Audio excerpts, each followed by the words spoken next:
주를 갈망하나이다. 이런 고백이 다윗의 고백입니다.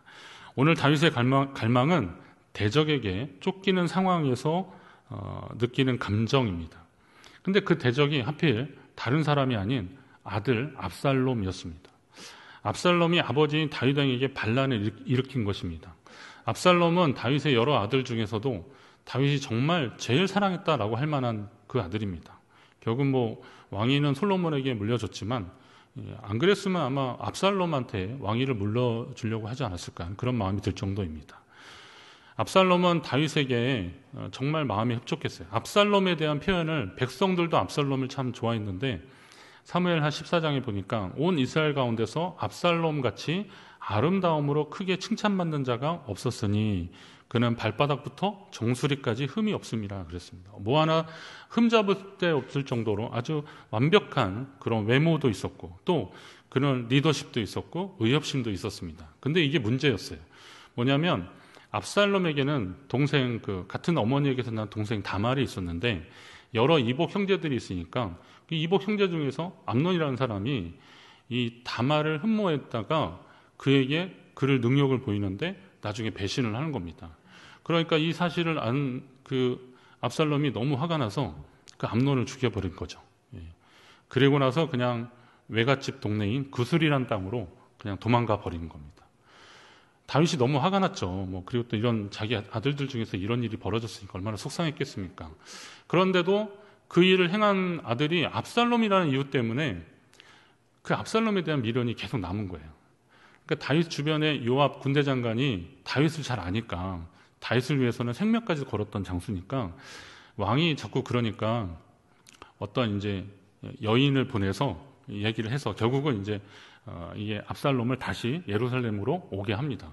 그런데 다윗은 아직 그 압살롬을 완전히 받아들일 준비가 되지 않았던 거죠. 그래서 그 아들의 얼굴을 안 보겠다 그런 겁니다.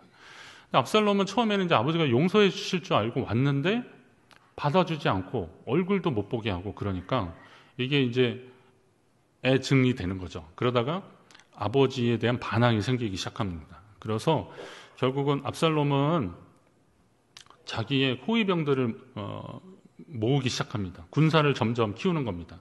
그리고 재판을 하는 그 백성들 사이에 개입해서 좀 유리하고 그들의 마음에 맞는 대로 그렇게 해주면서 사람들의 인기를 막 얻기 시작합니다.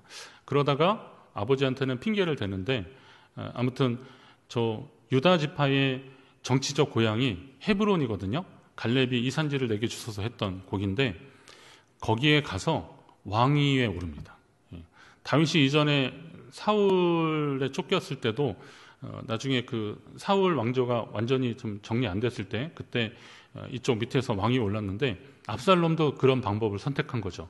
그리고 나서 점점 세력을 규합해서 예루살렘으로 진격하는 겁니다. 그러니까 그 소식을 듣고 다윗이 왕궁을 쫓기듯이 나오게 된 겁니다. 사무엘하 15장에 그 표현이 나오는데 이거 아니에요. 15장 23절 온 땅 사람이 큰 소리로 울며 모든 백성이 앞서 건너가며 왕도 어떻게 해요? 기드론 시내를 건너가니 기드론은 그 예루살렘하고 감람산 그 사이에 골짜기라 그랬잖아요. 근데 거기를 건너가면 유대 광야로 내려가는 길이 있는데 그리로 갔다는 거예요. 그러니까 밑에 찜하고는 도망갔다는 거죠. 근데 이 길은 사실은 다윗에게는 좀 익숙한 길이죠. 옛날에 사울왕에게 쫓길 때도 이 길을 계속 도망가고 그랬던 거니까 그 길로 가게 됐던 겁니다. 참 기가 막힙니다. 전에 사울왕에게 쫓길 때도 광야에 나오긴 했지만 그때와 지금은 심정이 좀 많이 다릅니다. 그토록 믿었고 사랑했던 아들에게서 쫓기게 되었으니 얼마나 기가 막히겠습니까? 여러분 살면서 배신이라는 단어가 마음에 확 닿은 적이 얼마나 있으십니까? 너 정말 그럴 줄 몰랐다. 그 사람이 다시 그러려니 그 사람 다시 봐야겠다. 네가 어떻게 그럴 수 있냐. 아무개 너마저 이러면서 우리가 막 탄식합니다.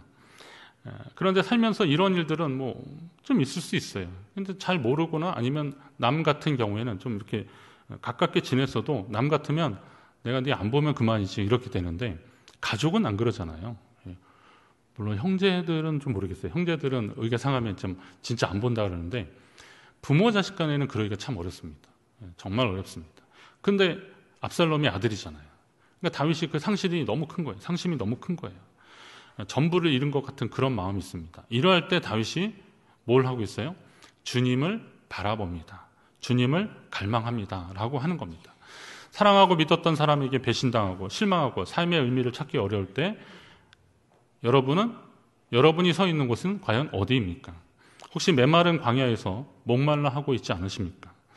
여러분, 우리가 서 있어야 할 곳이 어딘지를 좀 바로 알아야 됩니다. 그런 상심한 상황에서 서 있는 곳이 마치 광야와 같은 곳이잖아요. 근데 이 광야가 우리에게 주는 유익이 좀 있긴 있더라고요. 제가 저쪽 농촌 지역에서 목회할 때 저희 동네, 제가 살던 동네 교회 마당에 딱 나가면 하늘의 별이요, 이렇게 막 쏟아지는 것 같았어요. 정말 별들이, 이렇게 별이 쏟아진다는 느낌 아마 경험하셨는지 모르겠어요. 근데 그런 것이었어요. 너무 좋았어요. 그래서 제가 밤에, 여름에는 정말 밤하늘에 가서 이렇게 별본이라고, 별 볼 일이 많았었습니다. 그런데, 근데 그 마을에 고속도로 톨게이트가 생기면서 이제 램프 도로 있잖아요. 거기를 가로등으로 막 밝히기 시작하는 겁니다. 그리고 톨게이트는 24시간 계속 켜져 있어야 되니까 낮에는 모르는데 밤에 불빛이 많아지죠. 그리고 앞산에 펜션 단지가 들어서는데 정말 많은 돈을 많이 들여서 대기업에서 이렇게 펜션을 지으니까 이게 그 길도 그렇고 조명이 점점 많아지는 거예요. 그리고 그때 한 해는 또 무슨 수해가 나서 택지를 만들어서 그 지역을 택지를 만들어서 거기에 가로등을 막 세우기 시작하는 겁니다. 그래서 교인들은 지역이 많이 발전한다고 되게 좋아하고 그랬어요. 저도 막 좋아했어요. 왜 사람들이 막 올 것 같고 막 그러니까. 물론 사람들은 오고 그랬는데 근데 어느 날 제가 깨달았어요. 밤에 별이 안 보이더라고요. 밤하늘에 별이 안 보이더라고요. 예. 그래서 어느 날은 별 보고 싶어서 저쪽 운두령 꼭대기로 일부러 차를 몰고 가서 한번 별을 본 적도 있을 정도로 더 이상 마을에서는 별을 보기 어렵더라고요. 밝은 조명 아래 있으면 밤하늘 위에 반짝이는 별을 볼 수가 없게 되더라고요. 여러분, 새벽에 동트는 것이 아름답다고 느끼는 사람은 지난밤에 매서운 추위를 온몸으로 경험한 사람입니다. 그런 사람이 새벽에 동트는 것이 아름다운 겁니다. 근데 실제적으로 기온으로 본다면 새벽 6시 그 미명 그때가요, 온도가 제일 낮을 때입니다. 밤 사이에 그 복사열 다 씻고 이제 정말 차가울 때로 차가운 때거든요. 근데 단지 해가 저 여명 이렇게 딱 뜬다는 그 이유 때문에 마음이 따뜻해집니다. 군대 갔다 오신 분들은 그 말번 버쳐 쓰다가 그 느낌 많이 아실 겁니다. 저도 그거 많이 경험했거든요. 알고 보니까 그때가 제일 추운데 그러나 마음이 따뜻해지기 시작하는 겁니다. 그러니까 우리가 있는 이 광야가 결국은 하나님을 만날 수 있는 곳이다라는 거죠. 이 광야가 메마르고 거칠고 잘못하면 죽을 수 있는 곳이지만 그러나 그 메마른 광야가 주님을 만날 수 있는 곳이라는 거죠. 그렇다면 그곳에서, 이왕이면 그곳에서 낙심하고 실망하고 절망하기보다는 주님을 만나는 저와 여러분 되시기를 간절히 바랍니다. 다윗이 그런 고백이 있는 거예요. 그래서 성소에서 주님을 바라보나이다, 그런 고백들이 있어요. 2절에 보니까 내가 주의 권능과 영광을 보기 위하여 이와 같이 성소에서 주를 바라보았나이다, 그럽니다. 그 앞에 1절에도 주를 갈망하며 내 육체가 주를 앙모하나이다. 이 앙모라는 표현이요, 원어적으로 보면 끊임없이 뭔가를 계속 찾는 그런 행위를 말하는 거거든요. 근데 하나님을 그렇게 찾고 바란다, 이런 말인데 2절에 비슷한 말이 나와요. 그런데 원래 1절 마지막과 2절 초반은 같은 의미의 단어들이 있어요. 같은 의미의 문장들입니다. 이건 뭐냐면 이게 히브리어 어순의 배열로 본다면 이와 같이 그 성소에서 제가 당신을 바라보았습니다. 하나님을 바라봅니다. 그 다음에 이어서 목적어가 나와요. 무엇 때문에? 주의 권능과 영광을 보기 위하여 주님을 바라봅니다. 어디에서요? 성소에서. 어찌 보면 1절의 고백보다 더 성숙한 믿음의 고백이 나오는 거예요. 말하자면 내가 내 영혼이 주를 갈망하며 내 육체가 주를 앙모하나이다 라고 하는 것은 개인적인 차원에서 그런 건데, 오늘 이 2절에서 주를 바라보는 이유는 뭐냐면 하나님의 권능과 영광을 보기 위해서. 약간 차원이 다르죠. 더 성숙해지는 겁니다. 성소에서. 그러면 아까 다윗이 선 곳이 유다의 광야라고 했는데 그 1절에 하나님이여 주는 나의 하나님이시라 그러는데 그 앞에 주석 성경으로 보면요, 그 다윗의 시 유다 광야에 있을 때라는 그런 표현이 나옵니다. 근데 원래 이게 히브리어 원래 원문으로 보면 요게 그냥 1절 부분에 해당돼요. 원래 히브리어는 절, 단, 장이 뭐 이런 권 이런 거 없어요. 그냥 이렇게 써내려 간 거를 나중에 이걸 다 끊어서 절도 나누고 그런 거예요. 그러다 보니까 요 앞에 것도 사실은 같이 읽었었던 거예요. 근데 배경이 나오는데 유대 광야에 있었을 때인데 그런데 성소에서 주를 바라보나이다라는 고백이 나와요. 그럼 이건 어떤 의미가 있을까요? 우선 성소라는 것은 어떤 것입니까? 성소라는 것은 거룩한 장소인데 코데시, 거룩함이란 뜻인데요. 이게 거룩한 곳은 원래 거룩한 곳이 아니라 하나님이 계시기 때문에 거룩한 곳이다 이거죠. 가끔 말씀드리지만 모세가 떨기나무 가운데서 하나님을 경험하잖아요. 불타는 떨기나무 가운데서. 근데 그 떨기나무는 이전에 모세가 아마 양들을 데리고 여러 번 지나갔던 곳이었 겁니다. 미디안 광야니까. 근데 어느 날 불이 붙은 것 같은데 불이 붙으면 이게 다 타서 연소돼서 없어져야 되는데 나무는 그대로 있으면서 불이 이글거리니까 이게 뭐지? 그래 갔더니 하나님이 내가 선 곳은 거룩하신 것이니 내 발에서 신을 벗으라 이렇게 하십니다. 그러니까 이전에도 그 떨기나무는 있었죠. 그런데 하나님이 함께 하시니까 거기가 코데시, 거룩한 곳이 되는 거죠. 성소는 바로 그런 곳입니다. 하나님이 함께 하시는 곳. 거칠고 메마른 광야라도 주님이 계시면 거룩한 곳이 되는 겁니다. 그러니까 다윗은 주님을 갈망한다고 하는데 이미 주님을 마음 깊은 곳에서부터 모시고 있었기 때문에 예루살렘에서 있는 성소에서도 하나님이 그의 가운데 계셨고 오늘 이 메마른 광야에서도 하나님이 그 안에 계시다라는 그런 고백을 하는 겁니다. 그래서 내가 성소에서 주를 바라보나이다. 그런 것은 하나님이 나와 늘 동행하시니까 내가 있는 이 거룩한 곳에서 하나님을 바라봅니다. 라는 그런 고백이 되는 겁니다. 초반에는 그냥 나의 필요, 강구, 나의 갈급함 이것 때문에 하나님 앞에 나갔지만 결국 나가서 주의 성소에서 우리가 보는 것은 주의 권능, 주의 영광. 영광이라는 거 얘기했잖아요. 영광 제가 묵직한 거라 그랬잖아요. 아무것도 대체 불가한 거. 하나님만이 영광이십니다. 라고 하는 거예요. 그걸 주님께 인정해 드리는 것이 영광입니다. 이걸 바라보며 주님 앞에 나아갔다는 거예요. 어느 작가의 글에서 보니까 우리의 삶은 내면의 결핍과 마주하는 일이다. 이런 글이 있더라고요. 우리의 삶이 내면의 결핍하고 마주하는 길이라는 거예요. 마주하는 일이라는 거예요. 여러분은 지금 상황이 만족하십니까? 우리가 믿음 안에서는 내 영혼은 만족하고 부족함이 없다 하지만 누구든 삶에서 결핍, 결여를 느끼지 않는 사람은 없습니다. 다 부족하다는 거죠. 다 부족한 거예요. 저 사람은 괜찮을 것 같고 아무 걱정 없는 것 같은데 알고 보니까 그 사람이 걱정이 있는 거죠. 이거는 그냥 여담으로 들으십시오. 저한테 뭐라 그러셔도 할 수 없습니다. 제가 키가 181까지 나갔었는데 요즘 건강검진하면 179.8, 9 그렇습니다. 그래서 제가 180을 넘기고 싶어가지고 팔굽혀펴기 하면요 0.2cm, 3cm 커져요. 그래서 그것도 막 해보는 거예요. 그러면 어떤 분이 어이구 막 그럴 거죠. 왜 나는 170도 안 되는데 그럴 겁니다. 그러나 이제 이건 뭐 그냥 하는 얘기고요. 살면서 정말 여러분 100마리 양이 있는데 그 한 마리 빠지면 9마리 될까, 99마리 될까봐 아까워서 그 100마리를 건들지 못하는 거예요. 그건 뭐입니까? 자기의 결여가 겁나는 거예요. 사람들은 그런 걸 두려워하더라고요. 그러니까 원래 처음에는 그런 결핍이 있는 거예요. 근데 이 결핍은 어떻게 처리하느냐에 따라서 그 사람의 인생이 달라지는데 이 결핍 때문에, 이 결여 때문에 나는 안 돼. 아무것도 없어. 할 수 없어. 그러면 그냥 인생이 낙심이 되는 겁니다. 그럼 어떤 사람들은 이 결핍 때문에 나의 경쟁력을 좀 높이려고 애쓰다 보면 삶이 발전되는 거죠. 우리 인생도 결핍을 느낄수록 사실은 거기에 하나님이 채워주심을 기다리는 거죠. 이 일상적이고 분명한 얘기들입니다. 그런데 중요한 것은 내 영혼이 주를 갈망합니다라고 했을 때 이 갈망이 여러분의 결핍에서 오는 갈망입니까? 아니면 하나님의 권능과 영광을 생각하는 가운데서 내가 주님 앞에 주의 자녀로서 온전히 살지 못하는 것에 대한 결핍입니까? 여러분 생각해 보세요. 제가 이번 달에 뭘 해야 되는데 그게 없어요. 하나님 이것 좀 채워주세요라고 하는 그런 갈급함 속에서의 갈망입니까? 아니면 하나님의 영광을 위해서 살고 싶었는데 제 삶이 그러지 못하니 너무 죄송합니다 라고 하는 그런 갈망입니까?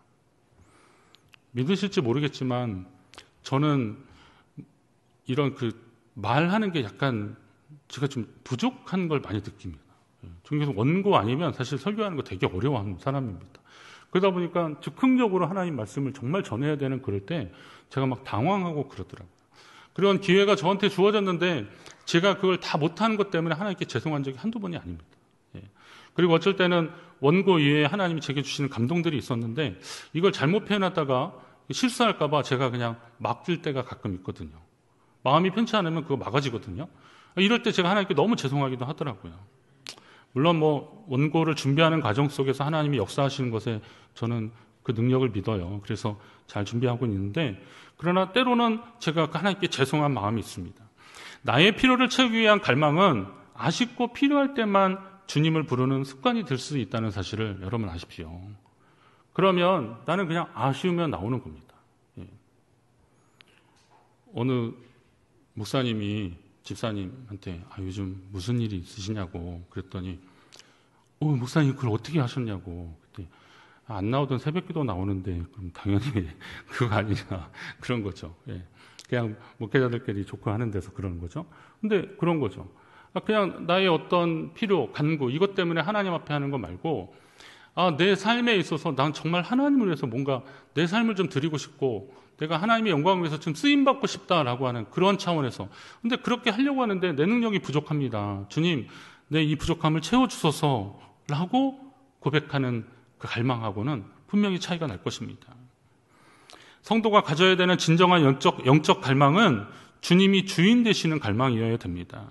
이는 평소 주님의 전에서 거룩한 갈망, 온전한 예배자의 모습을 많이 경험할수록 이게 몸에 많이 배어지는 겁니다. 그러니까 여러분이 개인적으로 찬양하고 기도하시면서 하나님을 높여드릴 수도 있는데 이렇게 회중 예배에 함께 참여하면서 우리 지금 오르간을 제가 포기하지 않는 이유 중에 하나가 그런 거예요. 이 오르간이 주는 그 영성이 있어요. 저는 그걸 믿어요. 그리고 우리 성가대가 이렇게 찬양을 하면서 이 찬양들은요, 그냥 1, 2년 불렀던 찬양들이 아니에요. 어떤 찬양들은 몇백 년 불렀던 찬양들입니다. 이거를 많은 신앙의 선배들이 고민하고 그리고 만들고 그래서 지금 현악들 악보 하나 이렇게 악보 하나 만들어내는데도 얼마나 많은 사람들이 수고를 했겠습니까? 그런 것들이 그 영성이 모아져서 같이 하나님을 찬양하고 예배하는 이 분위기를 어떻게 혼자 느낄 수 있냐 이거죠. 그러니까 이 시간에 나와서 하나님을 경험하는 것은 정말 귀한 일들입니다. 코로나19가 안타까운 것은 온라인으로도 예배 드릴 수 있죠. 가정에서 예배 드리고 말씀 들을 수 있습니다. 그런데 이 현장성을 충분히 느끼지 못하는 게 그게 안타까운 거죠. 신앙은 기억하는 것이다 라고 제가 분명히 말씀드렸습니다. 그래서 오늘 성가대 찬양이 제가 부담이 됐던 게, 그러나 저는 조금 더 다른 이야기를 해주고 싶은 거예요. 기억이라도요, 같은 기억이라도 이것을 경험하면서 느끼면서 가지는 기억하고 그냥 숫자적으로 아는 기억하고는 차원이 다릅니다. 여러분 30년 전에 목사님이 부흥회 때 설교했던 그 본문이 어딘지 그때 은혜 받았다고 하는데 그거 어딘지 확실히 아시는 분이 얼마나 있겠습니까? 아시는 분들은 있어요. 어디라고 마태복음 몇 장이라고 그렇게 하시는 분도 있어요. 그러나 그날 마태복음 몇 장 몇 절인지는 몰랐지만 그때 하나님이 주셨던 감동이 있잖아요. 예배 안에서 느꼈던 그 마음들이 있잖아요. 이것을 우리는 기억이라는 이름으로 함께 공유하고 있는 거예요. 소유하고 있는 거죠. 이것이 그의 신앙의 자산이 되는 겁니다. 그렇다면 오늘 우리의 필요, 그리고 오늘 우리의 결핍 많이 있지만 정말 하나님 앞에 갈망을 해야 되는 것이 무엇인지를 바로 아셔야 된다는 거죠. 그런 의미에서 우선순위를 좀 바로 세울 필요가 있습니다. 그래서 주님이 먼저입니다. 제가 그랬는데요. 여러분 하수구에 이 구멍이 막혔으면 여러 가지로 막혀 있잖아요.